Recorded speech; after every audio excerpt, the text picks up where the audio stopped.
Começa agora, Vitrine Literária, com o professor e escritor Francisco Grijó. Tudo sobre literatura contemporânea, temas, autores, obras, debates, análises, curiosidades e bate-papo com autores e editores.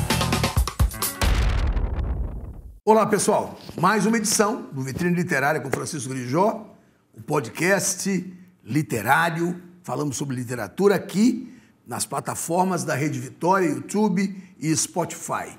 Como vocês sabem, eu vou repetir, vocês sabem que o programa é destinado à literatura e a tudo que cerca a literatura.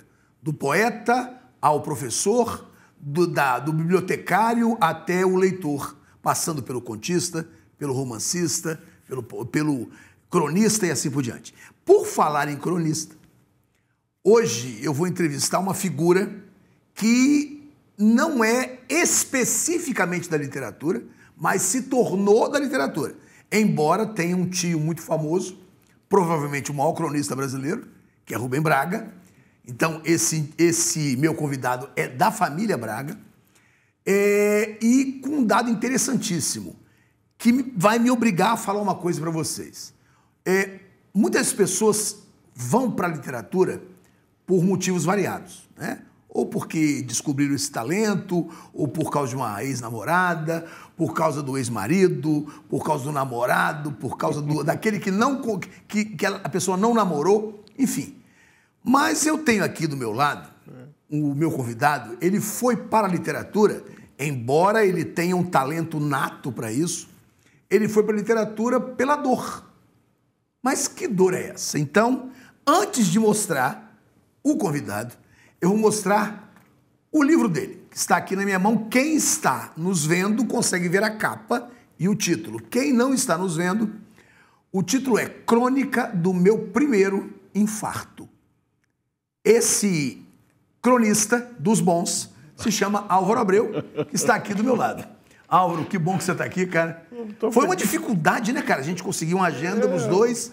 Bacana, muito obrigado por você estar aqui. Conseguiu uma vaga bem pertinho da porta. Tá. Conseguiu? Muito bom. Foi.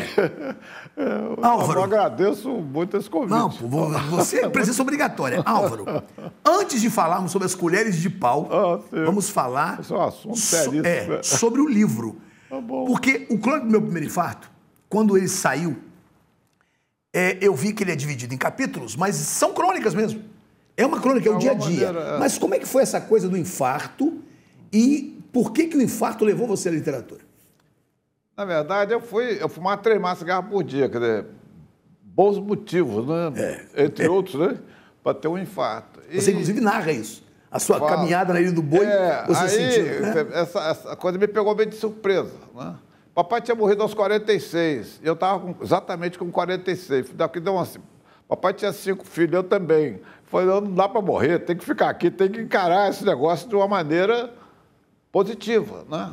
O infarto me funcionou como um alerta, como uma espécie assim. Eu chego safadamente e digo que eu sugiro pequenos infartos para meus amigos, entendeu? Para ver que faz bem. Não matando, faz bem. E isso fiquei eu com aquela dúvida, com aquela cabeça, assim, por que é isso, né? O que é infartar? E aí comecei a andar na praia e com isso na cabeça, querendo saber, queria explicações sobre isso. Aí acabou que eu tinha ido, Afonso me levou para passear, depois de muito tempo em casa, para Nova Viçosa, e lá eu vi uma cena muito interessante, que era boca de Semana Santa, e o comprador de peixe e o pesqueiro, aquela guerra de preço e tal, e aquilo me impressionou muito. Quando eu cheguei em casa, tinha comprado um computador, um rapaz moderno, né, nessa época, isso é 95, sei lá, eu estava sentado, vou contar aquela história ali, né, daquela correria e tal. E Carol achou aquilo ótimo, porque, afinal de contas, está fazendo alguma coisa, né? Carol, sua esposa. Minha esposa. Pois bem, dali, alguém... Sabe, por que você não escreve mais? Vai escrever. Eu gostaram da besteira. Você tinha um exemplo familiar. Então, me favorece. Vai trabalhar, vagabundo. Era uma coisa mais ou menos nesse sentido. Do lado de... E aí, com isso, eu fiz uma lista das questões que eu precisava entender. E como me botaram para andar, fazer exercício devagarzinho, eu peguei a praia da Ilha do Boi, para lá e para cá. A Afonso disse que eu estava igual um passarinho, uma caiola, para lá e para cá, para lá e para cá. E peguei cada tema, cada dia, levava um tema para a praia, ia raspando colher, tal, aquele negócio, e na volta tomava um banho e tal, e sentava no computador e contava aquilo, o que eu tinha pensado na praia. Isso foi virando, foi virando. Mas não era para escrever livro, é para eu saber o que estava acontecendo, que, aliás, é uma grande função de quem escreve. Né? A não ser for pregar mentira, tudo bem, você está sabendo, está pregando mentira, mas para você se entender, eu acho que escrever é uma maneira muito boa. Você tem que ir passo a passo, não tem jeito. Claro. Né? E isso eu fazia na praia. Isso não é uma teoria que eu tinha inventado, não, foi um exercício que eu fiz. Aí foi escrever, aí começou a virar um negócio assim grosso já, mandava imprimir e tal. E aí foi muito interessante. Eu falei, por que você não faz um livro? Eu falei, um livro? Não, nunca tinha passado pela cabeça. Bom, para fazer um livro tem que ajeitar isso, né? Eu achei que eu tinha que, como eu falava dos médicos, dos hospitais, etc., eu tinha que despersonalizar esse pessoal todo, porque eu não estava fazendo um livro de protesto, né? Tá certo? Nem para chatear ninguém, nem... Então, voltei ao texto, limpei, fui limpando, e aí começa uma coisa interessante, que eu acho que todo escritor devia ter um auxiliar para falar, isso aqui está ruim, hein, cara? O que quer dizer com isso? Isso não é bom, não, está esquisito, tal, né? Porque isso, fazendo colher de bambu, eu acabei desenvolvendo um raciocínio que eu acho que é muito interessante, que assim, que fazer bem feito compensa. Sim. Né? Porque se está bom nada, se está porcaria, cara. Não está bom. Então, mas eu tenho limites para achar o que é que está bom, o que está ruim, qualquer um, né?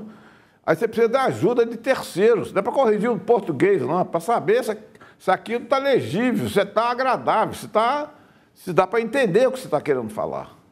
Isso, Carol, me ajudou muito. No primeiro, no segundo, sempre ajuda, das crônicas diárias. É uma função nobre, eu entendo. Né? Certo, mas olha só, o Crônica do Meu Primeiro Infarto, ele é cronológico.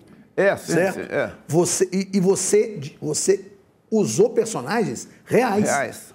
Disfarçado. O que era médico, que era gordo, eu botei magrinho. Sim, mas você usou. Então eu queria saber isso aqui. Então, esse programa vai ser também para você confessar. Porque vários médicos que você cita aí eram os nomes reais.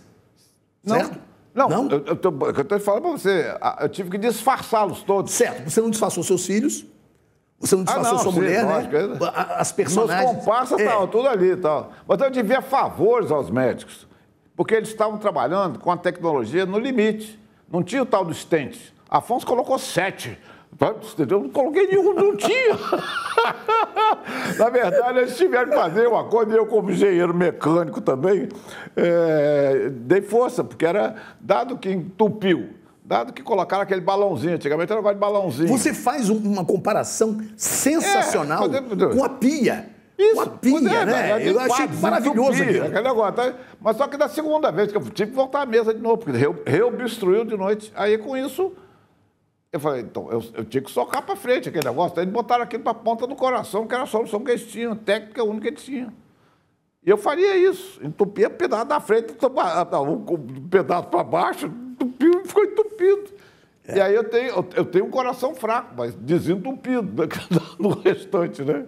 Isso foi muito interessante, porque é um aprendizado, né? Se eu viver com uma restrição, é um aprendizado.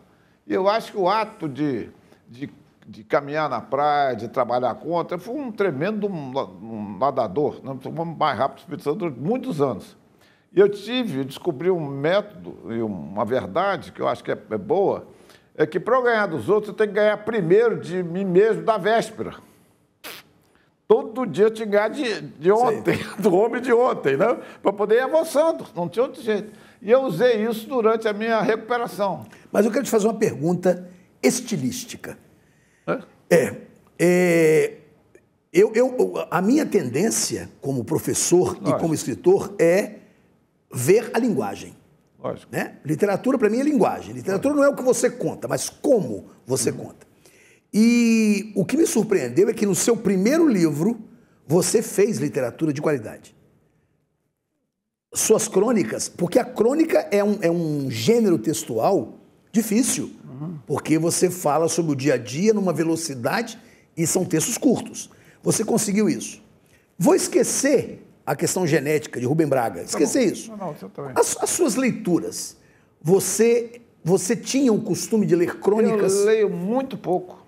Você lê pouco? Pouco. Porque a leitura nos faz aprender a escrever. Do Rubem, do Newton, dos Sabino. Você tem dois, né? O Newton Braga e o Rubem. Sem contar o Newton é melhor do que o Rubem. Sem contar os amigos de Rubem, que certamente você deve ter conhecido, né? Fernando Sabino, Paulo Mendes Campos. Aquela turma eu lia.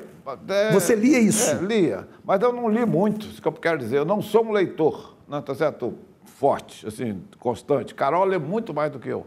É curioso. E eu não escolhi estilo. Eu nunca raciocinei sobre isso. Não, tá certo? Eu não sou engenheiro mecânico e de produção, como te disse. O meu negócio é começar e acabar, tal, mas de que jeito? Que tem que ser leve. Eu entendo que a leitura tem que ser fluida. Prazerosa. As crônicas sempre eu faço pensando que tem um camarada lendo. Você escreve pensando no meu leitor? amigo. Né? Você escreve pensando no leitor? Porque senão ele não chega no final. Isso é um truque, né? Quase um truque, não um macete, se puder achar melhor. Né? É que se de repente ficar chato no meio, que eu não ficar. Né? Aí não adiantou escrever, né? Aí eu sou muito prático. Falei, não, acabou de chegar no final, eu tenho que ir trazendo ele até o final. Porque... Mas não tem nenhuma outra teoria além disso. Esse livro, Crônica do Meu Primeiro Infarto, levou a esse livro, Viva a Produção Prazerosa, que é um livro que fala sobre suas viagens, sobre a receptividade em relação às colheres de pau. Eu quero que você fale para nós o seguinte, como é que a literatura, o infarto levou você à literatura e também levou você à produção de colheres de pau. Isso é um elemento literário. O tema. No Primeiro Infarto tem um capítulo que fala das colheres, fala, exatamente. que conta como começou a partir de um pedacinho de bambu. Eu quero que você conte para quem está ouvindo a gente. Ah, bom. Desculpe. Não, você vai falar para mim, mas fala, conta. Eu digo o seguinte, que me levou foi a primeira vez que eu saí de casa, né, tá certo? Para ir num sítio de um grande amigo. Tive coragem para sair de casa, né, para ser mais Após o infarto? Após o infarto, uns 2 meses, 3 meses. Porque eu andava devagarzinho na minha rua, só para começar a fazer força. Ir para a rua já era uma outra dimensão. E lá no sítio eu fiquei numa varanda, sozinho, por conta de que todo mundo que estava por lá e era uma festa, saíram para andar, as pessoas saíram para andar e tal. E eu falei, eu subi morro, nem morto com o meu coraçãozinho, né? Aí fiquei pegando esse pedacinho de pau, lá foi, era um bambu, e eu, ao cortar, eu descobri as fibras. Eu digo que eu fui um grande usuário de bambu na minha infância, juventude, para pescar, gaiola, aquelas coisas que se fazia, tudo com bambu. Mas eu nunca tinha percebido as fibras. E não sei o que foi que aconteceu, que deu um pim. Eu falei, Carlinhos, corta bambu que eu vou levar o bambu para casa, para cortar. E assim foi. É uma coisa completamente fora do meu controle. E acordei, agoniado, ali para lá de 6 horas da manhã, querendo cortar pau. Um negócio completamente maluco, não sei nenhuma... E aí eu tinha uma foicinha, tem uma foicinha paraibana, muito boa, que eles usam para cortar o coco, né? Limpar os coqueiros e abrir coco e tal. Muito afiada, feita com mola de caminhão. Minha foice, fui lá, dei uma moladinha, né? E comecei a cortar pau, cortando bambu, não estava fazendo nada, não estava só cortando. Com uma proposta muito elementar, muito primária, que é tentar acertar a foice no mesmo lugar. Há muito tempo que eu não fazia isso, né? E fiquei, vou botar assim, uns 2 dias tentando. Isso foi me dando uma vantagem em relação ao coração, né? Eu estava ficando bom, né? Em acertar ali, né? Certo. É uma coisa do sucesso. Eu com eu, né? Sim. É uma coisa de... Né? Isso foi surgindo... Esse domínio, vamos assim dizer, aí comecei a querer gerar uma forma, e aí a primeira forma que me veio foi uma colher, e eu não sei te explicar nada, absolutamente nada. Aí passei a mão nas ferramentas que eu tinha em casa, que é a primeira as facas da cozinha, lá fui eu começar a cortar, aí depois me lembrei que tinha uma faquinha, não sei o que, fui lá para e foi assim. E, para minha satisfação, eu mostrei isso quase que como uma coisa importante para a Carol, né? Que estava achando muito bom ficar lá, estar distraído, como diz o outro. Você pode imaginar um camarada que trabalha loucamente, ficar parado dentro de casa, claro. que é um problema que os médicos não cuidam, mas existe isso depois que você sai do hospital, né? Aliás, os médicos não te dão recomendações, né? É um negócio muito interessante isso. O que você come, o que você bebe. Eu preciso aprender isso num livro que me deram, foi vital para mim. Do tipo, uma coisa básica, acho que todo mundo devia saber, é que a dor é nada mais do que uma indicação que você está andando, fazendo força acima do limite daquele dia, naquela hora. Então, seu besta, você não para não, diminui o ritmo que você vai ficar sem dor, aí você de sacanagem, você já sobe o ritmo, vai dar de novo, você fica nessa brincadeira empurrando a dor para cima, né? Entendeu? E aí eu sobrevivi às custas disso, mas voltando à colher, né? Entrega, Carol estava gostando daquilo. Aí eu entreguei para ela a colher, falou, sabe o que eu fiz? Eu falei, mas bom mesmo tá a sua cara, tá? A sua cara tá melhor do que a colher, mas enfim. E a colher te levou a isso, né? A um livro, Viva a Produção Prazerosa. Aí tem uma coisa de você estar em busca de tratar da minha autoestima, João. Eu tinha que fazer alguma coisa, eu tinha que fazer. Foi eu que inventei o infarto, então eu que tinha que providenciar isso, entendeu? Achar bom ficar vivo, querer ficar vivo, né? Aproveitar que eu estou vivo, né?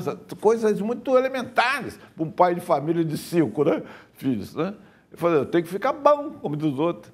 E aí isso foi às custas do meu sucesso, do meu domínio sobre ferramentas para fazer coisinhas simpáticas, bem feitinhas e tal.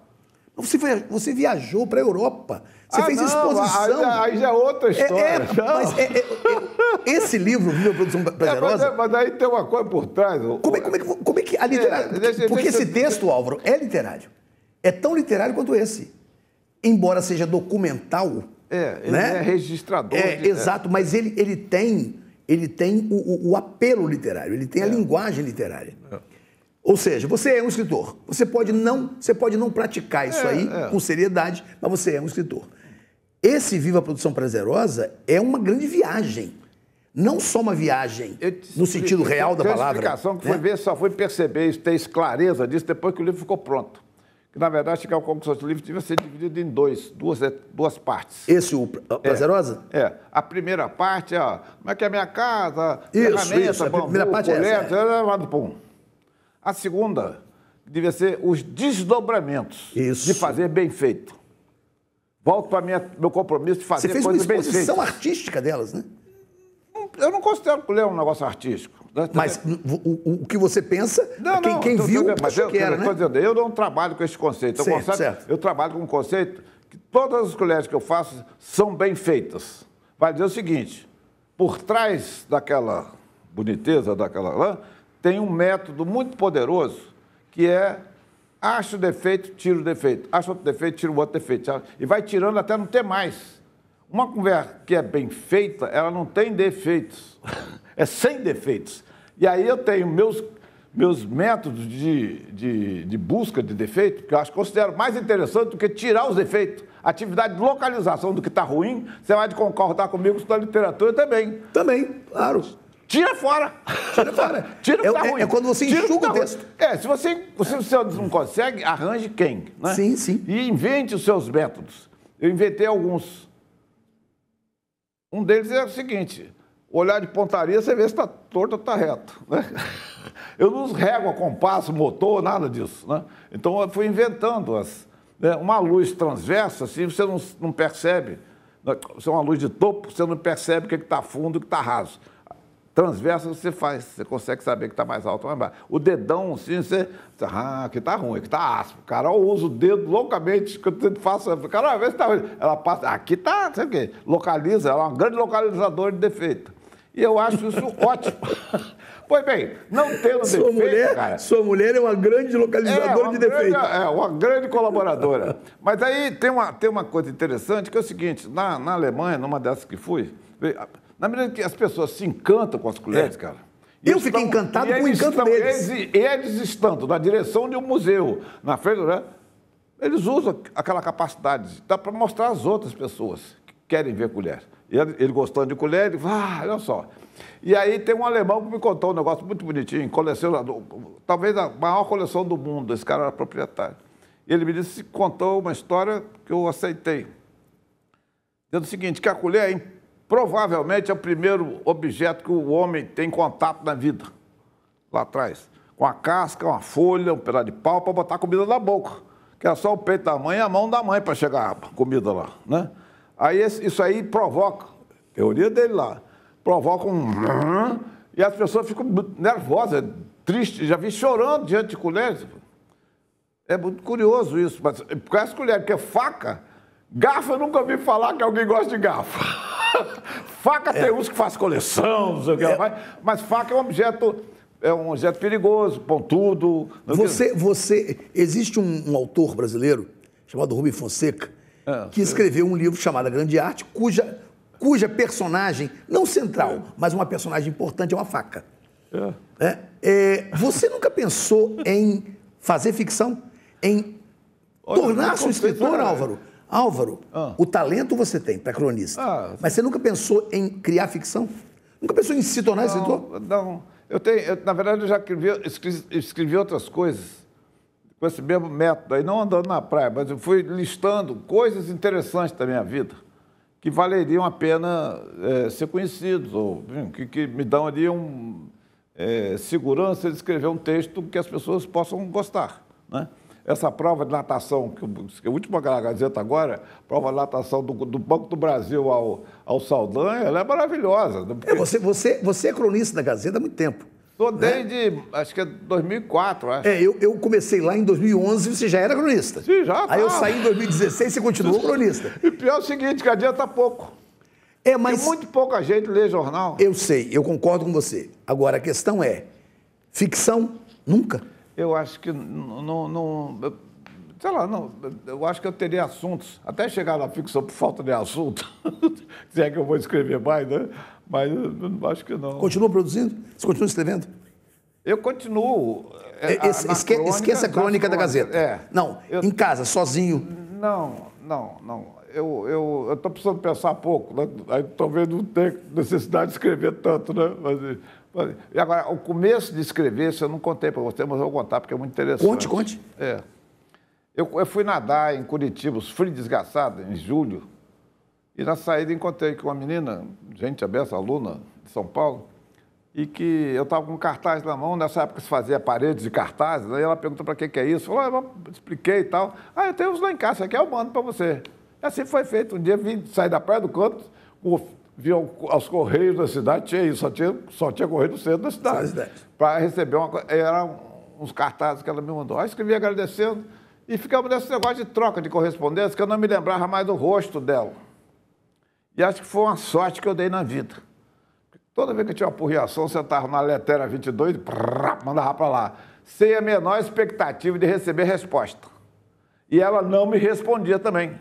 Contava outras coisas. Era um ponto de fuga, né? Tá certo? Muito interessante. E aí, você escreveu aquilo, devia ir embora. Tá. Aí dá vontade de novo, lá vai. Então, na verdade, a escrita para mim foi muito mais para limpar a alma, para saber o que eu estava falando. Eu falei isso um pouco no começo, né? E me livrar daquele problema. Mas com a crônica do meu primeiro infarto, foi isso também? Hein? Com a crônica do meu primeiro infarto, foi isso também? Foi se livrar de algo? Que eu te contei o começo, que foi esse, do negócio dos compradores de peixe, vendedores de peixe. Sim.